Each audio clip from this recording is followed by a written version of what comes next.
Sa video ito ay tuturo ko sa inyo kung paano mag-assemble ng makina ng Rider 150.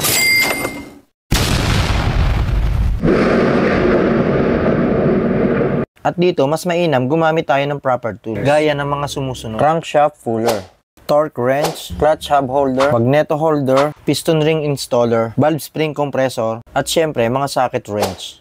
Double check po muna natin ang lahat ng parts at siguraduhin nating malinis na. Ang lahat ng mga bearing ay kinakailangan lagyan ng mga langis or ng assembly lube. At nang sa ganun, sa unang andar nito ay hindi mag metal to metal at magkaroon siya ng lubrication. Pag bagong start kasi ang makina ay umaabot ng 3 to 5 seconds bago tuloy ang makaikot ang ating langis sa loob ng sistema. Gaya po ng sinabi ko, lahat ng bearing kasama dyan ang crankshaft at ang pin, kinakailangan po lagyan din natin siya ng oil.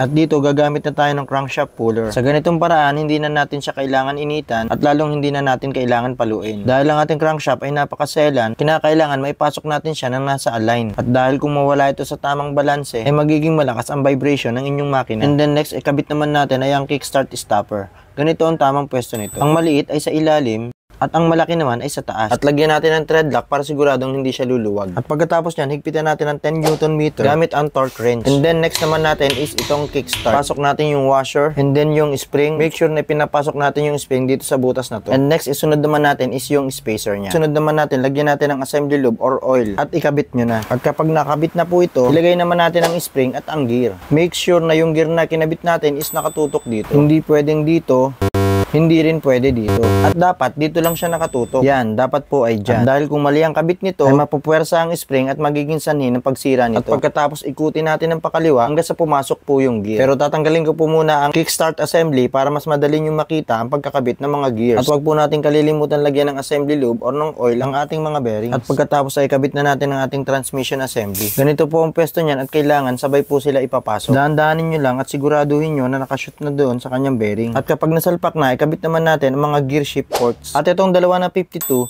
dito yan sa gawing kaliwa. At ito namang 7E, sa kanan yan. Sa pinakababa at pinakataas, ilalagay itong 52 na port.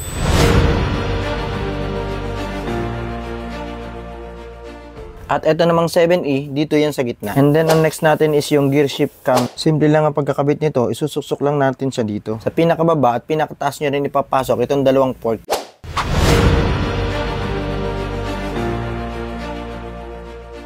And then yung nag-iisang port is dito yan sa gitna. And then lagyan na natin ng oil yung ating mga shaft at ipasok na natin.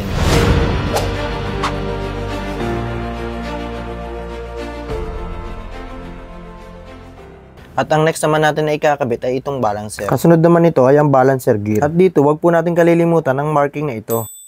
Make sure na magkatapat po sila dahil maaaring magkaroon ng vibration ng motor, masira or hindi umandar nang dahil wala po siya sa tamang timing. And next, ikabit po natin yung filter or yung strainer. Next is yung kickstart drive gear, wave or thrust washer. And next yan is pwede na natin siyang lagyan ng mga oil nang sa ganun malubricate na natin yung ating mga gears at saka ating mga bearings. And next yan, ikakabit na natin yung kabilang crankcase. Pagkatapos ay lagyan na natin ng gasket maker ang mga gilid. At kung maglalagay po tayo ng mga gasket maker, make sure na konti lang po at sapat lang para hindi maging sanhi ng pagbara ng mga oil passage. Then ikabit na yung sunod na crankcase gamit ang crankshaft puller. Maging maingat tayo sa pagkakabit nito dahil hindi pwedeng mawala sa balanse ang ating crankshaft. Dahil ang crankshaft natin ay grabe ang lakas at bilis ng iniikot niyan sa loob ng ating makina. Yes, tama ang narinig nyo. Dahil ang average revolution ng ating crankshaft ay umaabot ito sa 4,000 to 8,000 RPM. Parang gulong ng ating sasakyan. Kung may wiggle at wala sa balanse ang ating mga gulong, ay hindi magiging maganda ang rides natin. E di lalong masigit sa ating crankshaft dahil napakalakas ang ikot nito.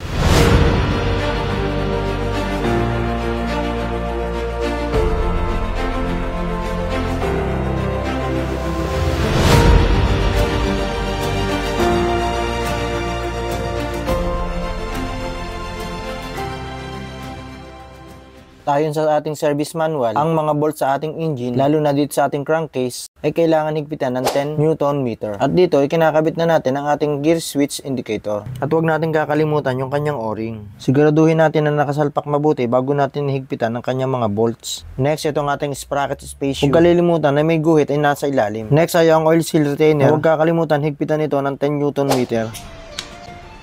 Next ay ang ating timing chain guide. Ilagay sa ilalim yung washer, then yung timing chain guide. At sunod na natin yung bolt at higpitan natin ng 14 Newton meter. Then ang ikabit naman natin ay ang timing chain. Next ay ang magneto kasabay ang starter gear. Then higpitan ang nut ng 80 Newton meter gamit ang torque wrench. Next, ang drive gear key or kunya at oil pump drive gear, oil pump pin, oil pump driven gear at ang circlip lock. Next, ang primary drive gear. Ang pagkabit niyan dapat nasa labas yung may maliliit na groove. Next is yung thrust washer. Next is yung lock or spring washer at ang nut. Pero mamaya pa natin yan ihigpitan. Next is yung clutch assembly naman. Washer. Then huwag yung kalilimutan lagyan ng oil or assembly lube ang spacer na ito bago nyo ikabit.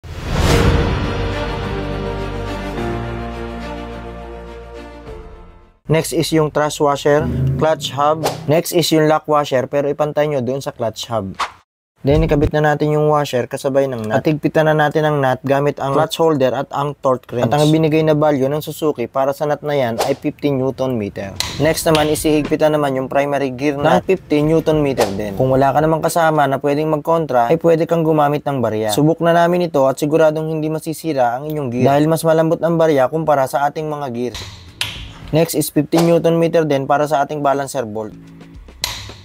Next is ilock na natin yung ating lock washer gamit ang flat screwdriver. Next is ikabit naman natin yung ating mga clutch lining. At ibabad muna natin ito ng 20 to 30 minutes sa langis. Nang sa ganon, hindi siya madaling maubos at tumagal ang kanyang lifespan. Dahil subok na ito at kahit sa mga big bikes at lahat ng wet clutch system na motor ay advisable na ibabad muna sa langis ang kanilang mga clutch lining. Next is yung clutch plate. Tandaan nyo, yung hugis bukol at makinis ay dapat nasa loob. At ang pantay at matalim ay dapat nasa labas.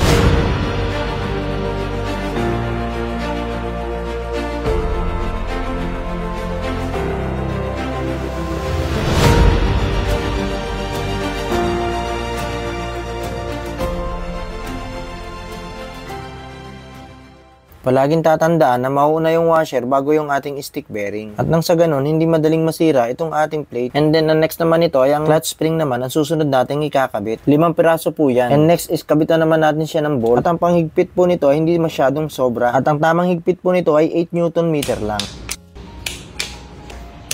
And next is yung gear shift shaft kasama ang washer. And next is yung gasket. At siguraduhin yung nakatutok sa kaliwa ang mga ngipin ng clutch release rack. At dahil dyan nakatapat ang ating shafting ng clutch release arm. And then ikabit na natin ang crankcase cover. And next is wag po natin kalilimutan yung ating oil seal para dito sa ating oil filter. And then ikabit na natin yung oil filter at higpitan lahat ng bolts ng 10 Newton meter.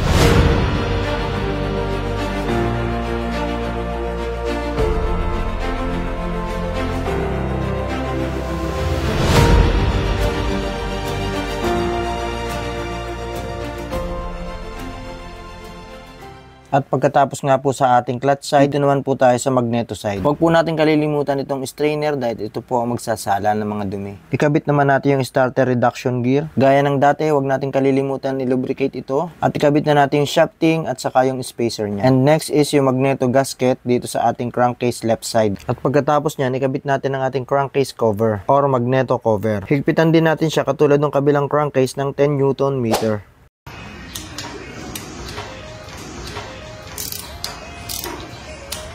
At sa susunod naman ay tuturo ko sa inyo kung paano naman mag-assemble ng cylinder head. At kung paano ikabit ang piston at piston ring. So yun, hanggang dito na lang mga idol. At sana may natutunan kayo. Kung umabot kayo sa punto ng video ito, paki-like and share naman para mas masaya. Hanggang sa muli, bye-bye!